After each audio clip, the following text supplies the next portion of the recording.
Coffee catastrophe. Ethan checked his reflection for the 10th time. His tie felt strangling, his freshly ironed shirt stuck uncomfortably to his back, and the nervous flutter in his stomach rivaled the turbulence he anticipated on the flight. He recited key talking points for the Peterson account, mentally rehearsing his presentation until the words blurred into a meaningless drone. He grabbed his laptop bag, double-checking for the Peterson file. He had to nail this. Juliana Bellwether, CEO and intimidatingly brilliant, was entrusting him, an intern, with a significant role on this trip. He imagined her disappointment if he failed. At the bustling airport coffee stand, he juggled his bag, laptop, and boarding pass while attempting to order a large latte for Juliana and a black coffee for himself. "Careful there, champ," the barista chuckled, handing him the steaming cups. Ethan, flustered, mumbled a thank you and turned, directly into Juliana. The collision happened in slow motion. Hot coffee splashed, staining her impeccably tailored cream-colored suit. Ethan's face burned crimson. "Ms. Bellwether. Oh my God, I am so sorry." He scrambled for napkins, his hands shaking so badly he could barely grasp them. Juliana stood frozen for a moment, her expression unreadable. The air crackled with unspoken disapproval. Then, with a deep breath, she took the napkins from him, her movements precise and economical. "It's all right, Hayes. Accidents happen." Her voice was tight, betraying the calm facade. "Although, I'd hoped you would manage to make it out of the gate without incident." He stammered, I can get it cleaned. Immediately. There's probably a dry cleaner in the airport." Juliana cut him off with a raised hand, the gesture both silencing and strangely graceful. "There's no time. The flight boards in 15 minutes. Let's just go." She dabbed at the stain with a napkin, her jaw clenched. As they walked towards the gate, an awkward silence hung between them, thicker than the jet fumes on the tarmac. Ethan felt like crawling into a hole. He had imagined their first business trip as a learning opportunity, a chance to impress her with his dedication and sharp mind. Instead, he had managed to ruin her designer suit and likely her opinion of him in one clumsy swoop. He glanced at her out of the corner of his eye. She stared straight ahead, her lips pressed into a thin line. But, as he dared to look closer, he noticed a faint tremor in her hand as she clutched her briefcase. Perhaps, beneath the icy exterior, she was just as unnerved by this trip as he was. The thought offered a sliver of hope amidst the coffee catastrophe. The sweet surprise. The Hotel Azure gleamed under the late afternoon sun, its mirrored facade reflecting the cerulean sky like a colossal, shimmering jewel. Ethan swallowed, his throat suddenly dry. He'd seen pictures, of course, but nothing prepared him for the sheer opulence. Juliana, beside him, seemed unimpressed, her gaze sweeping over the entrance with practiced indifference. He fumbled with the luggage cart, nearly sending a designer suitcase tumbling onto the pristine marble floor. Juliana sighed, a delicate sound that nonetheless made him jump. "Ethan, please. I can manage." Inside, the lobby hummed with quiet sophistication. A pianist played a mellow tune on a grand piano, the music mingling with the soft murmur of conversations and the clinking of champagne glasses. Ethan followed Juliana to the check-in desk, his heart hammering against his ribs. "Bellwether," Juliana stated, her voice crisp and professional.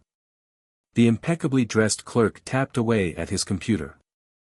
A flicker of something crossed his face, surprise, perhaps. "Ah, Ms. Bellwether. I do apologize, there seems to be a slight discrepancy with your reservation." He cleared his throat. "There's only one suite available under your company's booking." Juliana's eyebrows rose. "One suite? I specifically requested, and received confirmation for, 2 separate rooms." The clerk's smile tightened. "Indeed, Ms. Bellwether. I understand. However, due to an unforeseen system error, only the presidential suite remains available. My sincerest apologies." Ethan felt his stomach drop. He risked a glance at Juliana, whose expression was hardening into something resembling granite. "And what, pray tell, do you propose we do?" she asked, her voice dangerously low. The clerk wrung his hands. "We are fully booked, Ms. Bellwether. The hotel is at capacity.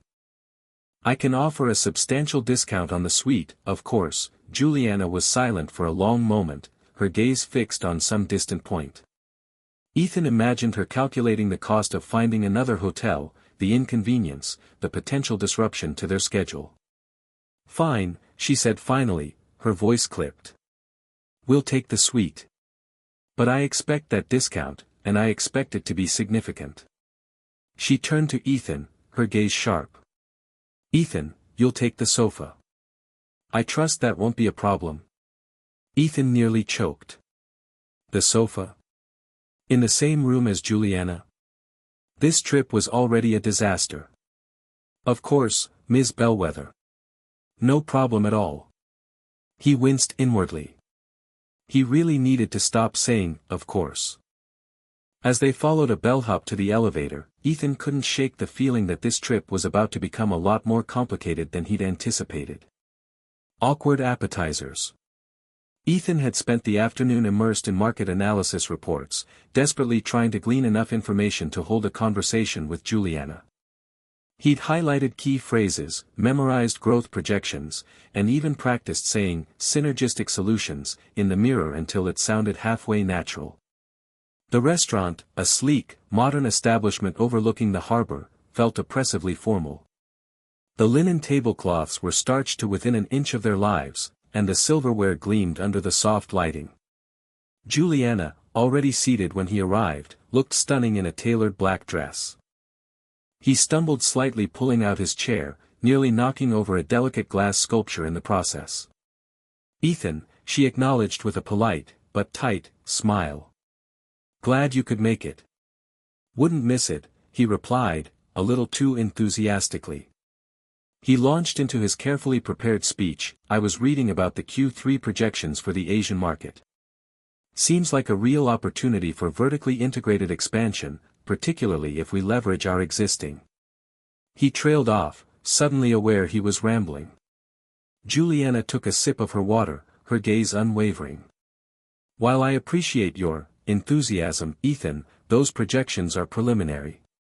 The logistical challenges alone make that kind of vertically integrated expansion, as you put it, highly improbable in the short term. We're focusing on strengthening our core competencies for now." He felt his face flush. "Right, of course.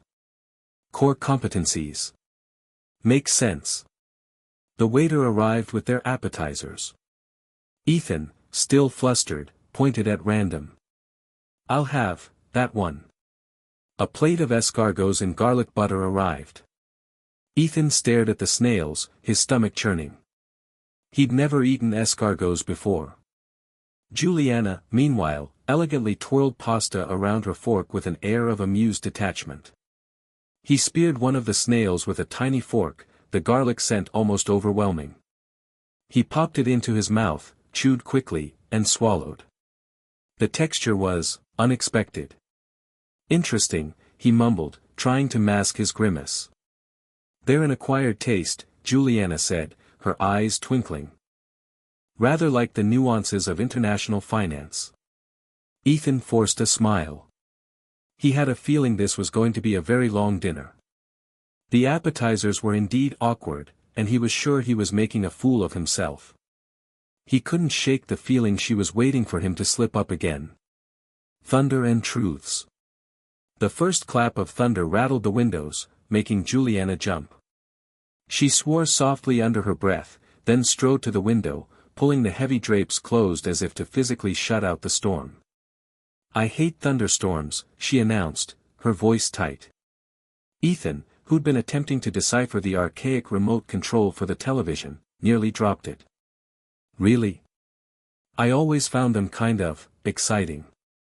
He immediately regretted the word choice, seeing the way Juliana's jaw tightened. Another crash, closer this time, and Juliana visibly flinched. She walked quickly to the mini-fridge, pulling out a small bottle of water. Her hands were shaking as she twisted off the cap. Ethan watched her, a knot of concern forming in his stomach. The picture of the unflappable CEO was cracking, revealing something fragile beneath. He remembered a time when he was little, hiding under his bed during a particularly violent storm, convinced the house would be blown away. "I used to be terrified of them," he blurted out, then winced. "Smooth, Ethan. When I was a kid, I mean. My dad would tell me stories about lightning fairies, tiny mischievous creatures who danced in the clouds and accidentally knocked things over. Ridiculous, I know, but it helped." Juliana managed a small, watery smile. "Lightning fairies," she repeated, the tension seeming to ease slightly from her shoulders. She sat on the edge of her bed, the bottle clutched in her hands. "My grandmother used to say thunderstorms were God rearranging the furniture." Ethan chuckled, relieved.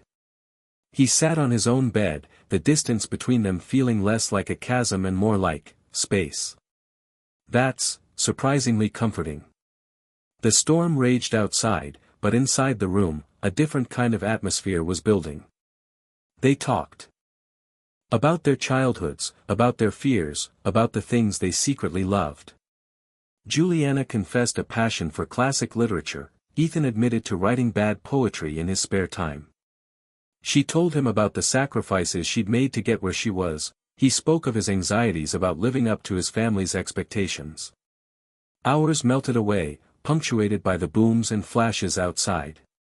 The electricity flickered once, twice, then died altogether, plunging the room into darkness save for the intermittent strobe of lightning. Juliana didn't jump this time. She just sighed, a sound that held a strange mix of resignation and something else Ethan couldn't quite name. "Well," she said, her voice soft in the dark. "This is certainly memorable." Ethan fumbled for his phone, activating the flashlight. He pointed it towards the ceiling, casting a weak, diffused glow. "Yeah," he agreed, his heart beating a little faster. "Memorable." He wondered if she could hear it, thumping like a trapped bird in his chest. The storm still raged, but somehow, inside that room, a fragile peace had settled. A peace born of shared vulnerability and whispered truths. Crisis and collaboration. The insistent shrill of Juliana's phone sliced through the quiet hum of the hotel room. She fumbled for it on the nightstand, her brow furrowing as she read the caller ID. "Bryce? What is it?" she snapped, her voice losing its earlier warmth. Ethan, who had been sketching idly in his notebook, glanced up, concern etched on his face. Juliana's voice, usually a smooth contralto, had an edge that could cut glass. "Yes, I understand. How bad is it?" She paced the small room, her silk robe swirling around her legs. Ethan could practically see the gears grinding in her head. She listened intently, her knuckles white as she gripped the phone. "All right, Bryce. I'll figure something out. Keep me posted." She hung up with a sigh, running a hand through her perfectly coiffed hair, dislodging a pin. A strand fell across her face, and for a fleeting moment, she looked almost vulnerable. "Everything okay, Ms. Bellwether?" Ethan asked tentatively, closing his notebook. Juliana shook her head, her expression grim. "Not even close. The Henderson deal is on the verge of collapsing. Apparently, their due diligence uncovered some irregularities in our last quarterly report. Bryce thinks it's sabotage." Ethan's eyes widened. The Henderson deal was huge, the culmination of years of work. He swallowed, suddenly feeling very small and insignificant. "Is there anything I can do to help?" The words tumbled out before he could fully process them.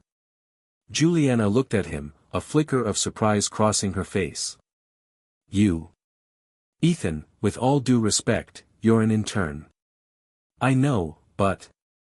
"I was on the team that compiled that report," he said, his voice gaining confidence. "I remember some of the details, some of the questions that came up. Maybe I can offer some insight." He hesitated. "Besides, I'm a pretty fast learner. Juliana studied him for a moment, her gaze sharp and assessing. He stood his ground, meeting her eyes, willing her to see past the intern label. Finally, she sighed. All right, Hayes. Let's see what you've got. The next few hours were a blur of spreadsheets, phone calls, and frantic brainstorming.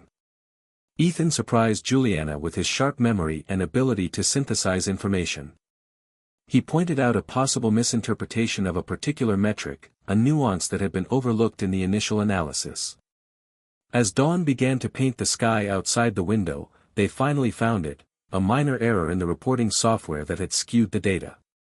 It was a fixable problem, a technical glitch rather than intentional fraud. Juliana immediately contacted Bryce, relaying the information. Relief washed over her face as she hung up the phone.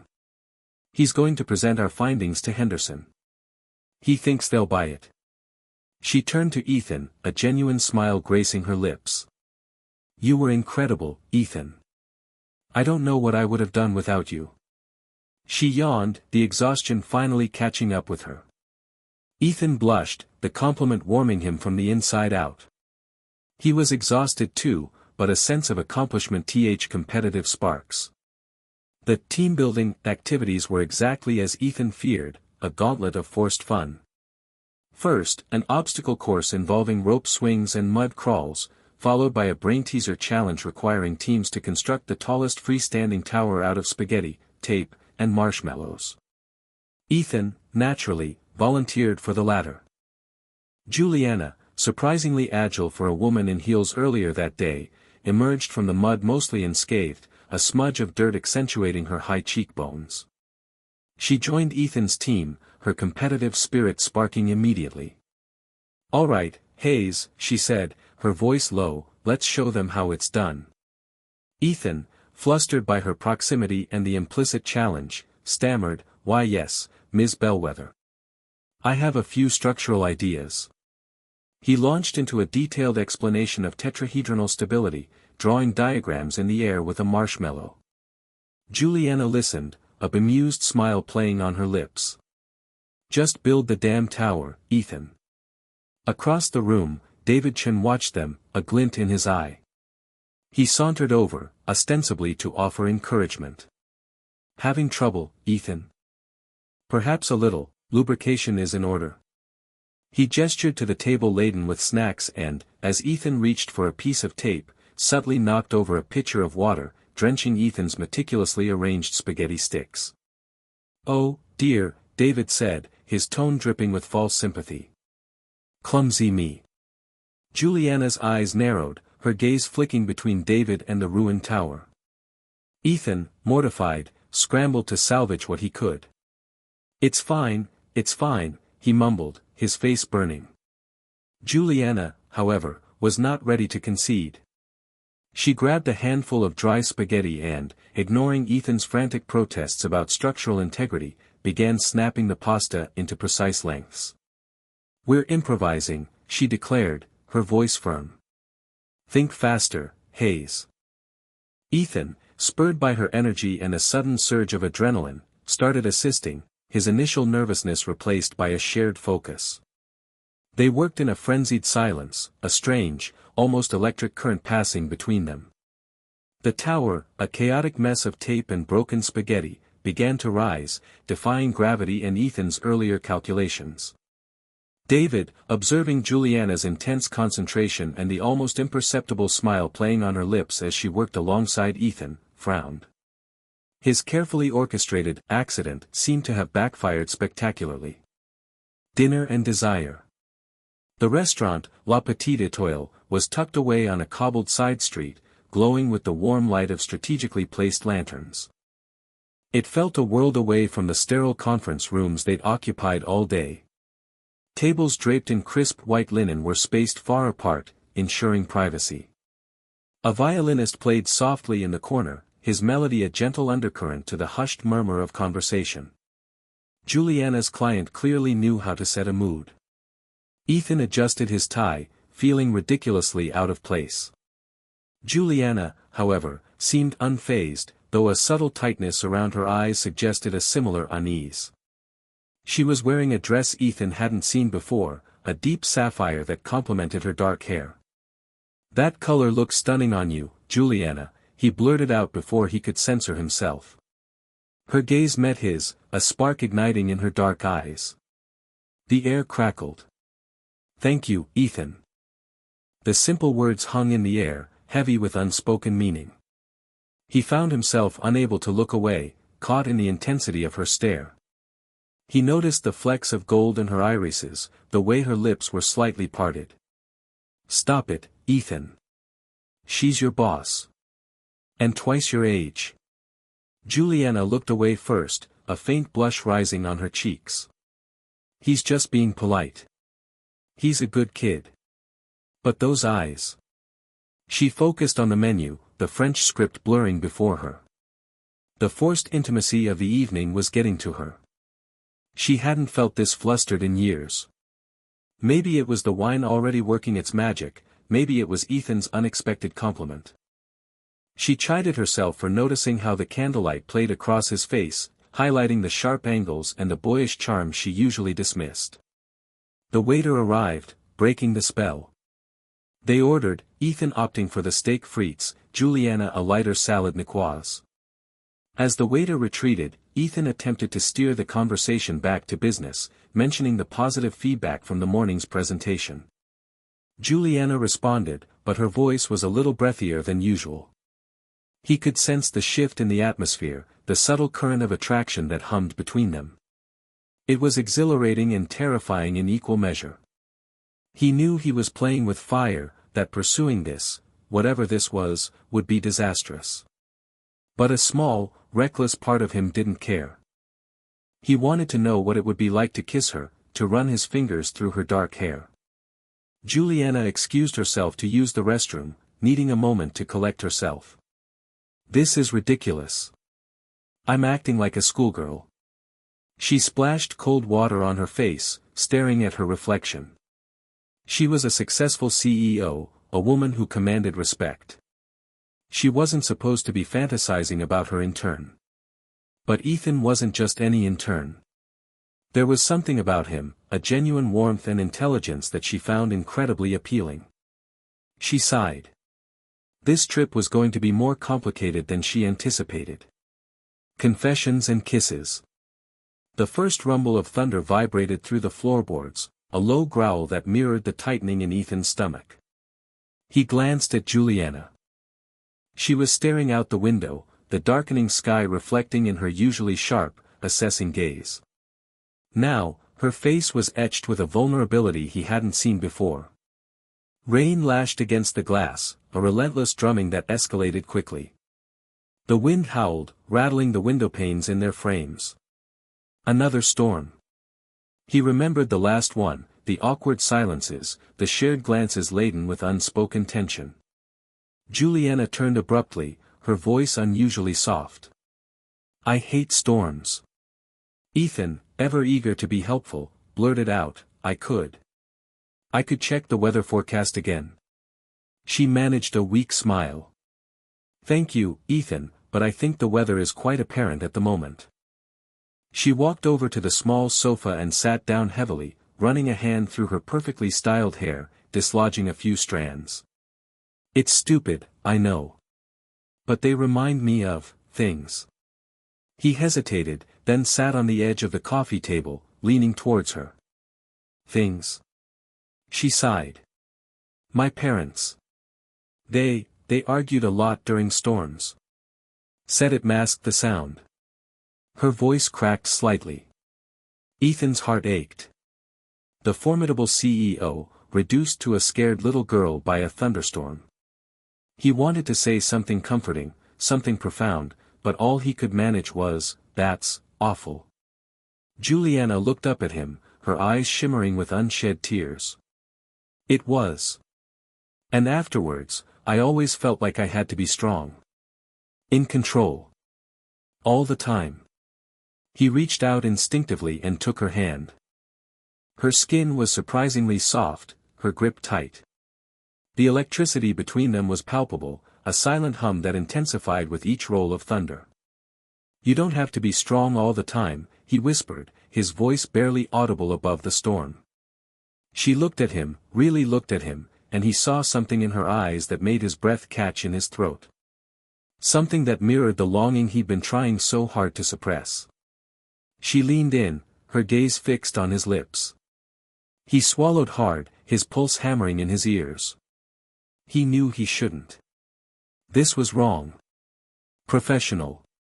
But the pull was too strong, the temptation too great. Their lips met, tentatively at first, then with a growing urgency. Her hand moved from his to cup his cheek, her fingers tangling in his hair. The kiss was soft, sweet, desperate, a collision of vulnerability and desire. It tasted of rain and unspoken confessions. When they finally broke apart, breathless and flushed, Juliana whispered, I shouldn't have done that. Ethan, his head spinning, could only manage a shaky, neither should I. She looked at him again, her expression unreadable. I think I'm falling for you, Ethan. Navigating the new normal. The trek from the parking structure to Bellwether HQ felt like a forced march. Sweat filmed Ethan's palms. Juliana, usually a beacon of assertive energy, matched his pace, her crimson dress appearing subdued beneath the overcast sky. Inside, the air hummed with conjecture.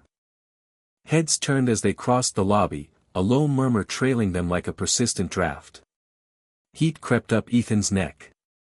He fixed his gaze on the patterned floor, avoiding the stairs.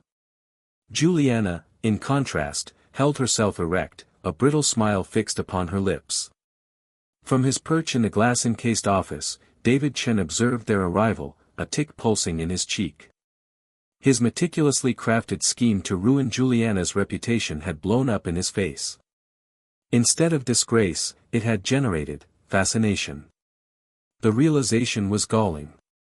Juliana halted by Ethan's workspace. Hayes, my office. 5 minutes.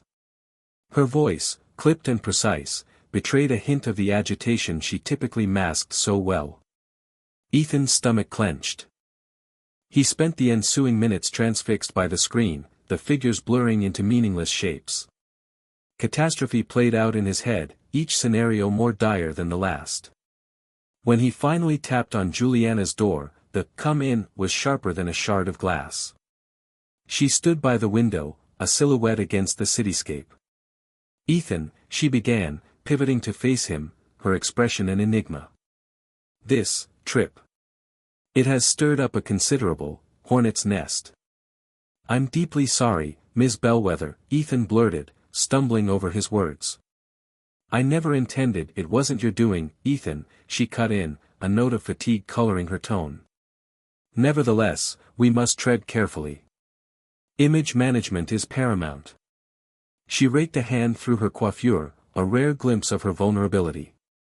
He noticed the shadows beneath her eyes. What do you need me to do? He asked, his voice barely audible. Juliana exhaled heavily. Nothing unorthodox. Continue to be the Ethan I employed. Capable. Dedicated. And discreet. A pause. We cannot allow the events in Chicago to compromise our work here. Nor can we offer anyone fodder for speculation. But. Ethan began, then hesitated, unsure how to articulate his sentiments. Juliana approached him, closing the distance between them. But what, Ethan? Her eyes probed, searching his. He inhaled deeply. I'm concerned about you, Ms. Bellwether. Perhaps excessively so. And I would never want to jeopardize your position. A faint curve graced her mouth. And I, Ethan, appreciate your contributions to the company. And other facets of your personality, as well. She paused, then added, we will navigate this. Together. As professionals. And, potentially, explore other avenues, beyond these walls. Should we both desire to do so? Ethan nodded, a burden lifting from his spirit. It wouldn't be simple, but they would confront it as a team. He would be her support, professionally and otherwise. He would prove to everyone, and to himself, that he was deserving of her confidence.